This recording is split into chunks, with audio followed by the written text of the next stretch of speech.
Mwongeye kwirirwa nanone abanywanyi b'ibiganiro byacu twongeye kwifuriza amahoro y'Imana cyane muri uno mwanya turagarutse mu idonido ry'amakuru akomeje kugenda aravugwa amakuru ariko aragaruka n'ubundi kubiriko biravugwa imbere mu Burundi mu karere k'ibiyaga binini ndetse no hirya no hino mu isi turi kwa gatanu igenekerezo ya 31/0/2025 kaze kuri Burundi News TV mbonesha kure imwe rodende ibandanya kwashikiriza amakuru akomeye cyane amakuru yihuta kandi agezweho agaruka ku mutekano politike diplomasi ndetse n'ibindi biriko biravugwa dore ingingo nkuru tugiye kwibandaho mu kiganiro cacu cuno mwanya.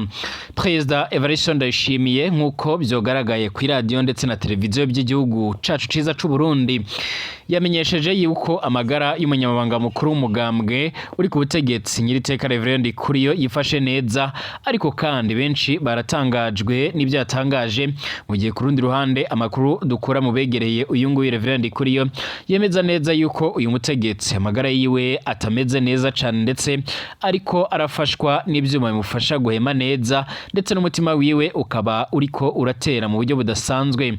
Gushika ubu ngubu rero biravugwa ko niyatarungika hanze y'igihugu aba yaramaze gucikana nk'uko byagenze ko bari kumwe rero mu muduga wiwe, aho biboneka yuko mu nyuma yo kwinjiramo umaze gujugunywamo iryo shano ry'uburozi benshi bazi nk'isumu byarateye akanya gatoya uwo bari kumwe acaracikana. Evariste Ndayishimiye yaherukaga kugaruka kubigendanye n'ubugwayi bw'umunyamabanga mukuru w'umugambwe CNDD-FDD ubwo basozeraga igiterano cyangwa igikorane cyarabereye Ingozi kwigenekerezo rya 2025 nibwo cyasozewe 2025 nyene nkuko byoma bigaragara aho yasiguye ndetse anasaba abagumyabanga bose ndetse n'abandi banywanyi b'umugambwe CNDD-FDD yuko bobandanya basengera uyu nguyu Reverend Kuriyo ko amagara atifashe neza. Kandi amakuru dufise agaragara neza yuko nyuma yo kurungikwa i Nairobi mu gihugu ca Kenya mu bitaro bya kaminuza y'icyo gihugu bikaboneka yuko ataco biriko biramara cyangwa se atacyo birimo birakogwa. Gushika uno mwanya amakuru yama aradusumira akaba agaragaza ko yamaze gushikanwa mu bihugu by'Abarabu nkuko byima bigaragara muri leta zunze ubumwe z'Abarabu nyine i Dubai. Amakuru atubwira yuko yabonye ubuvuzi bwisumbuyeho, ariko nta makuru yizewe tubandanya kuba twomenya agendanye nuko amagara yiwe yifashe. Icyakora uyu munsi ku radio ndetse na televiziyo y'igihugu Evariste Ndayishimiye nibwo yagarutse kubigendanye n'amagara y'umutegetsi. Cyakora nanone ntiyashimye gutangaza aho yoba agwariye. Turagaruka kubikomeje kugenda biravugwa nkuko byoma bigaragara Afrika y'Epfo nkuko bibandanya bivugwa, leta yayo irateganya gutangaza ndetse no kurabira hamwe rero ibigendanye n'uburyo rero ubutumwa bw'ingabo zabo zarungitswemo buhagaze ndetse n'ibyashikiye ingabo zabo nkuko bikomeje kugenda bigaragara. Ibi bibaye mu nyuma y'iko inama ya East African Community yarabaye hifashishijwe ubuhinga bwa none yaremeje neza yuko abategetsi babo bagomba kuzokora ibishoboka byose kugira ngo babashe kuganira n'abandi bagiye batandukanye bo muri SADC kugira ngo barabira hamwe rero ingene ndetse n'uburyo bagomba kurabira hamwe rero mu buryo bwo kugira ngo babashe guhangana nkuko no guhangana n'ikibazo kigendanye n'umutekano.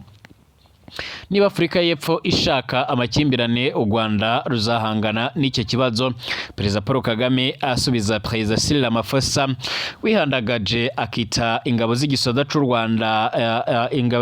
c'u Rwanda inyeshamba. Umucanco wa Romania ati uburongozi bubi mu gisirikare muri RDC bwaratumye abagenzi banje baratsindwa. Iyi naye nimwe mu basirikare bo muri Romania b'abacancuro bari bararungitswe mu buseruko bwa Republika Iharanira ya Kongo mu bigendanye no kwigisha nkuko byari byaratangajwe na leta y'iki gihugu, ariko ku ruhande rwa MTC ndetse na leta ndetse na raporo z'impuguke za ONU byagaragazaga neza yuko abo bategetsi babesha, ahubwo abariko baragaragara bose ari bamwe mu biriko miraboneka yuko baje kwifatikanya n'icyo gihugu. Kaze kuri mwe mwese nanone twongeye tubahe ikaze, mwiriwe neza cyangwa mumeze mute bivanye naho muherereye.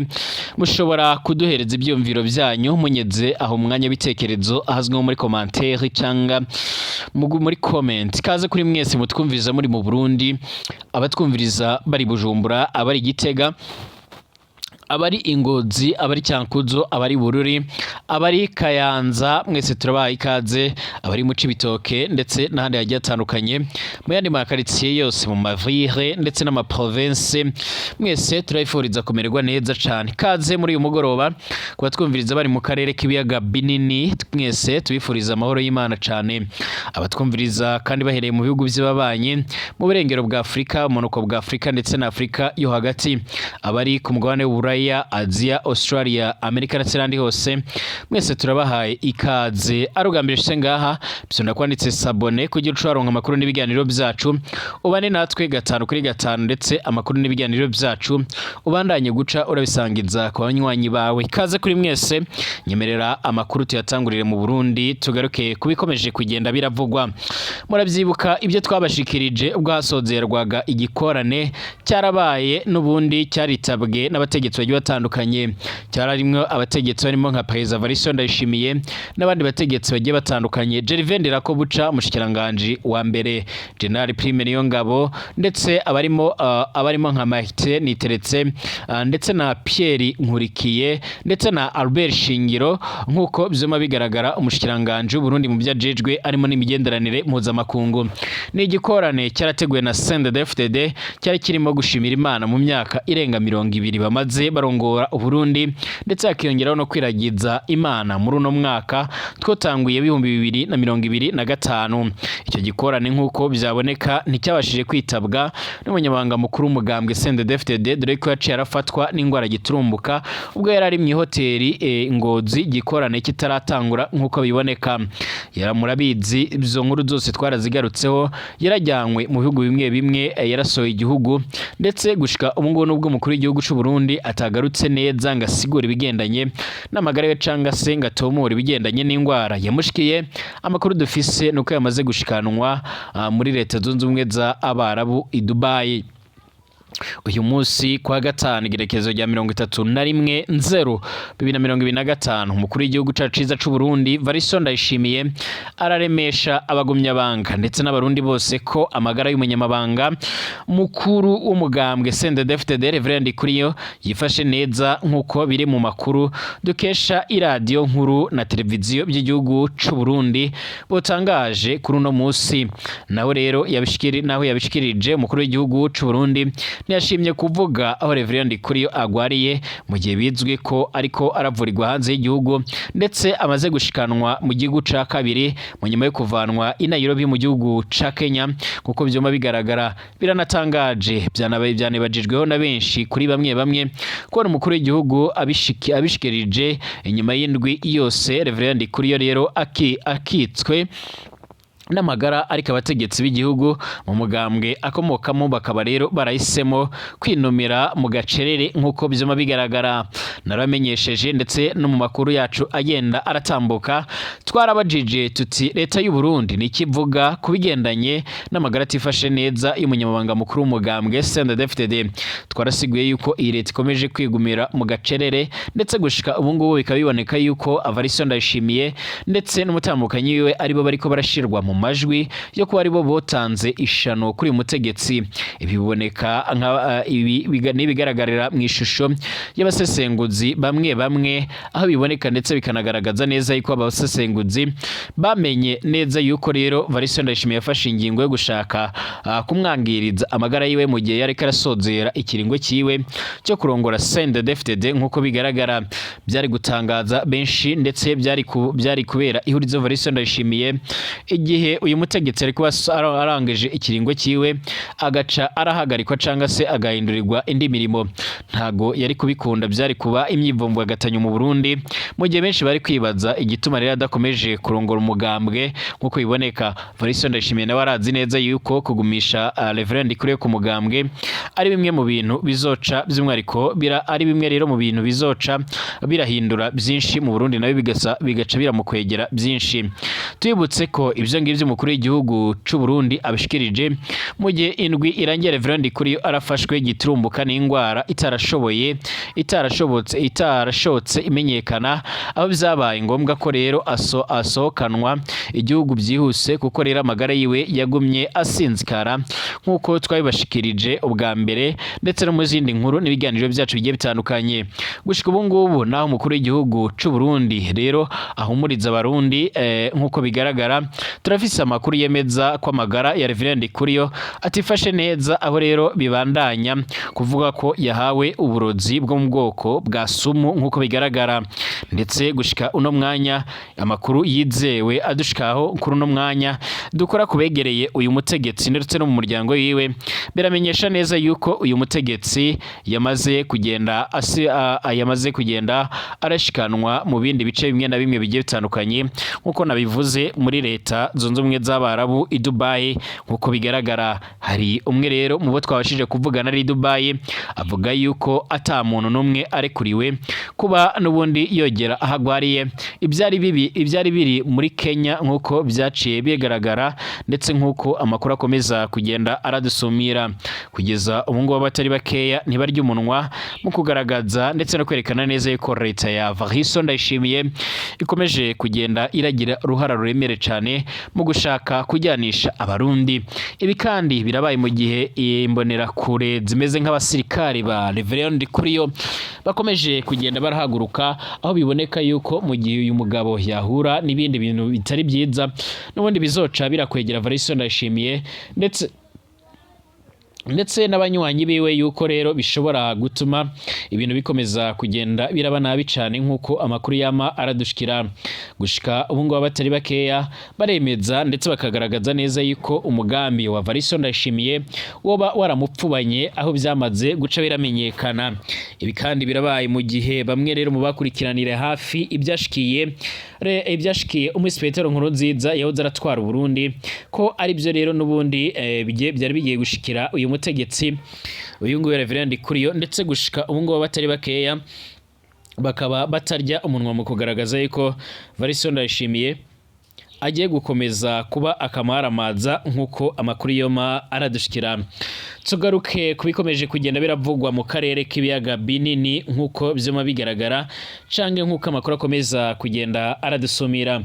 Mu gihe mu buseruko bwa Repubulika Iharanira Intwaro Rusange ya Kongo harabaye urugamba ruremere cane, ndetse urugamba rwaratakayemo ingabo nyinshi zaje zirarungitswe muri SADC muri 2023 muri 2024 mu ntangiro z'uko kwezi nyine z'uwo mwaka, harimo ingabo zaraturutse muri Afurika y'Epfo, ndetse Afurika y'Epfo ikaba yarihandagaje ikita ingabo z'u Rwanda inyeshyamba mu nyuma yuko Repubulika Iharanira Intwaro Rusange ya Kongo yagiriza igihugu cyanyu cy'u Rwanda kuba gifise ukuboko mu bubera mu buseruko bwa Kongo. Perezida Paul Kagame w'u Rwanda yarasubije mu magambo akomeye cyane ubutumwa bwa mugenzi wiwe Cyril Ramaphosa ibigaragaza umwuka mubi rero wadutse hagati y'u Rwanda ndetse na Afurika y'Epfo kubera ingwano mu buseruko bwa Repubulika Iharanira Intwaro Rusange ya Kongo, aho ubutegetsi bwa Pretoria bwabuze icyo bwokongeraho mu nyuma y'urupfu rero rw'abasirikare bagera kuri 13 ba Afurika y'Epfo mu ngwano yarabereye i Goma ndetse no mu nkengero zayo. Abategetsi ba Afurika y'Epfo baragiye barashinja ingabo z'u Rwanda na M23 uruhare mu rupfu rw'abo basoda. Ibi byarateye indyane ndetse n'imyivumbagatanyo cyane cyane abatavuga rumwe n'ubutegetsi bwa Pretoria barasabye ibisobanuro ku bigendanye n'ibiko birashikira abo basoda babo, ndetse banavuga yuko ingwano bariko baragwana atakivuze nta n'ikisobanuye kuri Afurika y'Epfo. Kwa gatatu Perezida Cyril Ramaphosa yaratangaje ubutumwa avuga ko ibintu byifashe nabi rero muri RDC nkuko bigaragara kubera inyeshamba ZM23 ndetse n'ingabo z'u Rwanda RDF yise umuhari witwaje ibigwanisho. Ramaphosa yashinjije M23 ndetse na RDF gutera ingabo za SADC ziri mu butumwa bw'amahoro muri RDC, bikavamo rero impfu z'abagize Sami RDC bo mu bihugu byatanze ingabo nka Malawi, Tanzania ndetse nabo muri MONUSCO. Gushika ubu kandi biranatangaje uburyo ingabo zivuga ko zigiye kugarukana amahoro n'umutekano, nyamara zigajya gufasha uruhande rumwe ruba rurimo ruragwana n'urundi, ibidasanzwe bimenyereye ku myanzuro nk'iyo ngiyo, aho ibihugu canke ingabo zigiye gufasha igihugu mu kugarukana amahoro n'umutekano zigerageza kumvikanisha impande zombi zihanganye ndetse no kuzihagararamo hagati kugira ngo ingwano zihagarare. Perezida Kagame yaravuze ko mu kuganira kwabo Ramaphosa rero yamenyereye ko rero M23 itishe abo basirikare bo muri Afrika y'Epfo ko ari FARDC yabikoze. Abategetsi batandukanye ba Afrika y'Epfo kuwa gatatu bumvikanye baravuga ko Perezida Ramaphosa yaburiye mugenzi we Paul Kagame ko byabaye. Mu butumwa yashyize ku rubuga rwe rwa X, Perezida Kagame yaravuze ko yavuganye inshuro ebyiri na Cyril Ramaphosa mu ntangiriro z'iki cyumweru ndetse no kuwa gatatu hakiri kare. Yaranditse ati amusubiza ati ingabo z'u Rwanda ni igisirikare si umutwe witwaje ibirwanisho. Yongeyeho ko rero ingabo ziri mu butumwa bwa SAMIRDC buzwi nka ingabo za Sadeke ziri mu butumwa buzwi nka SAMIRDC, ati si ingabo zaje mu butumwa bw'amahoro, avuga ko zaje mu bitero ndetse n'imirwano gufasha leta ya Kongo kurwana n'abantu bayo. Perezida Kagame yavuze ko mugenzi we Ramaphosa atigeze amuburira mu buryo rero ubwo ari bwo bwose, ati kereka niba yarabivuze mu rurimi gakondo rwe ntashoboye kuba no kumva. Mu butumwa bwe rero Ramaphosa yaravuze ko kuba ingabo z'igihugu akuriye ziri muri RDC si ugutangaza intambara ku gihugu icyo ari cyo cyose, ko izo ngabo ziriyo rero mu butumwa bwo kugarura amahoro ndetse no kurinda ubuzima bw'abantu ibihumbi bigeramiwe. Perezida Kagame yavuze ko niba Afrika y'Epfo ishaka gutanga umusanzu mu mahoro ari byiza ko ari byiza atari ko Afrika y'Epfo ntiri mu mwanya wo gukora iyo nshingano yo kubungabunga amahoro n'ubuhuza. Yongeyeho ati kandi niba Afrika y'Epfo ihitamo amakimbirane u Rwanda ruzahangana n'icyo kibazo muri ubwo buryo umunsi uwo ari wo wose. Afrika y'Epfo n'u Rwanda si ubwa mbere kandi bishyamiranye kubera amakimbirane muri Repubulika Iharanira Demokarasi ya Kongo. Umwuka warabaye mubi cyane mu ntambara zo muri 2012 ubwo rero M23 irafataga umujyi wa Goma. Icyo gihe n'ibindi byabaye nyuma y'iyicwa rya Colonel Patrick Karegeya Johannesburg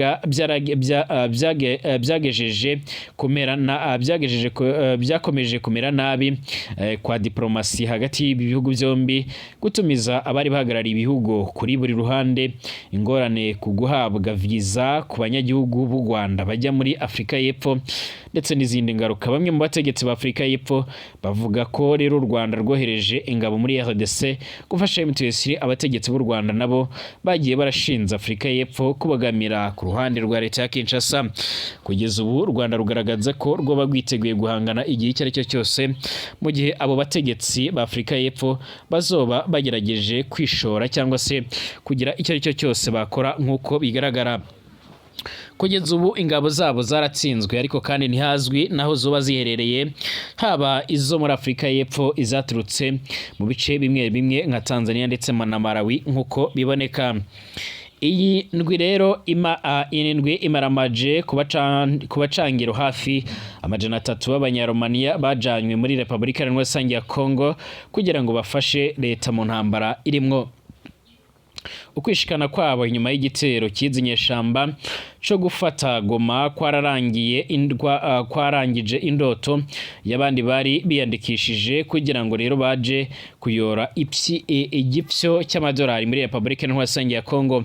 BBC Gahuza .com yarashoboye kubona amasezerano yerekana ko abo bacangiro bahora rero barahembwa ku kwezi amadolari y'Abanyamerika 5,000 gushika ku 8,000, no kuvuga imiliyoni za 15 mu mahera y'amarundi, mu gihe umusirikare asanzwe wa Kongo arahembwa amadolari y'Abanyamerika y'ababa 100 mbere rimwe na rimwe rero bigashika ntanahembwe nk'uko bigaragara. Aba Banyaromania bazanye kugira ngo rero bafashe igisirikare ca Kongo kurwanya umuhari wa M23 ufashwe mu mugongo n'u Rwanda nk'uko bikunze kugenda biratangazwa. Icyakora leta ya Kigali ica irabihakana, uvuga ko unagwana uburenganzira bw'Abanyekongo nk'uko bigaragara. Iki gitero rero cyo gufata Goma cyatangura mu ijoro ryo kwa Mungu byarabaye ngombwa ko Abanyaromania basaba ubuhungiro ku kigo cy'ingabo za Loni. Constantina Timofi avugwa ko rero ari umuhuzabikorwa w'aba bacangero yarabwiye imbonesha kure TVR yo muri Romania kuwa mbere ati inyeshamba za M23 zari zishigikiwe n'ingabo z'u Rwanda kandi zifise ibirwanisho kabuhariwe bya none biva muri iki gihugu, zikaba rero zarashoboye gushika ku birindiro byacu mu micungararo y'igisagara ca Goma. Igisirikare c'igihugu caramanitse amaboko bica bibarengo ngombwa rero ko dukura akarenge. Umuvugizi w'ubushikiranganje bwa Romania bujejwe imigenderanire Adrien Tarinea yarabwiye BBC Gahuza ko rero hakurikiye ibiganiro bigoye byatumye M23 ishikiriza u Rwanda aba banyaromania abagwanyi, avuga ko rero by'umwariko bahawe akazi na leta ya Kongo ku giti cabo ndetse no ko kwigisha igisirikare cy'iki gihugu. Goma iri neza rero ku rubibe Kongo rirahana n'u Rwanda. Abamenyesha makuru bakaba barafashe amashusho y'aba bacangero rero igihe bariko barajabuka bishikana kubajejwe umutekano b'u Rwanda ndetse bo babasaka bongera basaka n'ibyo rero bari bafise byose. Imbere yo kujabuka amashusho rero yarafashwe harakoreshejwe telefone yerekana Wiringoma, umuvugizi w'igisirikare ca M23 bya gisirikare nyene, ariko arakankamira umwe rero muri abo banyaromania mu gifaransa amutegeka kwicara hasi, kunyuranya amaguru ndetse no gushika amaboko ku mutwe nkuko bigaragara.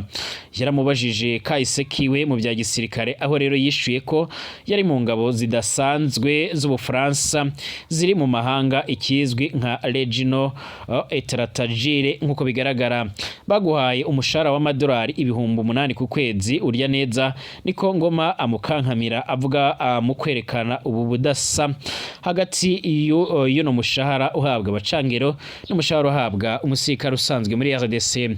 Amugabisha ati turiko turarwanira kazoza kacu, ntimuzogaruke ngaha ngo muje kurondera ibyo murondera nkuko bigaragara.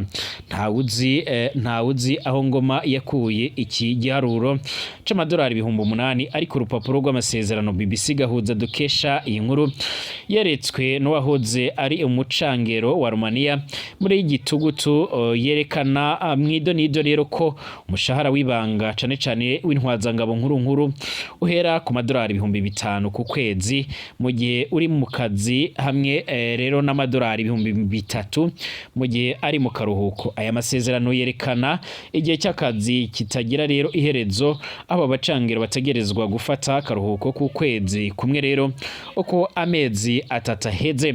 Narahuye n'uwahoze ari umucangero ku mugwa mukuru wa Romania Bucharest, aho nari nagiye gutohoza kuri Associatia Lafa, umugwi abahinga ba ONU bavuga ko ari ishiramwe ryo muri Romania rigizwe n'abanyaromania bahoze ari ingabo zidasanzwe z'Ubufaransa zikorera mu mahanga.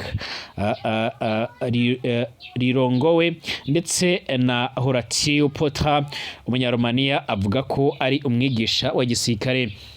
Agihe narigoma mu kwa gatandatu nariboneye aba bacangero mu bamariyeri ndetse no kubirindiro bari bararungitswe ko mu micungararo y'iki gisagara, kandi bakorana n'igisirikare byafi cyane mu myaka 3 iheze. Abandi bavuga ko bababonye bariko rero bunguruza ingabo za Kongo mu mamodoka ya gisirikare nkuko bigaragara, ndetse nkuko amakuru akomeza kugenda aradusumira. Fiston Mahamba ari mu bashinze Congo Check, urubuga rero gurukana bumenyi bwo kugwanya amakuru y'ibinyoma. Yarabwiye BBC Gahuza.com ati igihe bashika bose babita abarusiya. Nibaza ko ibi byari bifitanye isano n'umugwi w'abacancuro b'abarusiya wa Wagner ukorera mu bihugu bitari bikeya bya Afrika. Mu bisanzwe Associated Lafaye nayo rero nyine ishobora kuba ikorera muri Afrika. Amasezerano yayo avuga ko ifise ibibanza byo gukoreramwe rero harimwo Burkina Faso, Republika Iharanira ya Congo, Cote d'Ivoire, Niger, Senegal, Sierra Leone, Gambia ndetse na Guinea Equatoriale. Kugeza ubu abangaba baramaze kumanika amaboko ndetse baroherejwe mu bihugu byabo nkuko biboneka canke nkuko amakuru akomeza kugenda aradusumira. kugeza ubu ariko harakibazwa byinshi ku bigendanye n'iherezo ryabo mu gihe bwana Tshisekedi agabisha ko rero yiteguye kwihorera mu buryo budasanzwe ndetse akaba ariko aragaragaza ndetse aranerekana neza yuko leta yiwe iriko irategura ibishoboka byose kugira ngo ibashe kwihorera. Amakuru dufise akomeza kugenda aradusumira akaba agaragaza ndetse aranerekana neza yuko n'ubundi umuriro ushobora kongera kwaka isaha ira yose. Mbashimire abanywanyi b'ibiganiro byacu mutwumvirizo muherereye hose mu bice bigiye bitandukanye, tugaruke mu kanya turabira hamwe bikomeje kugenda biravugwa. Mbashimire kandi mbifurize amahoro y'Imana cyane nuko twanzuye.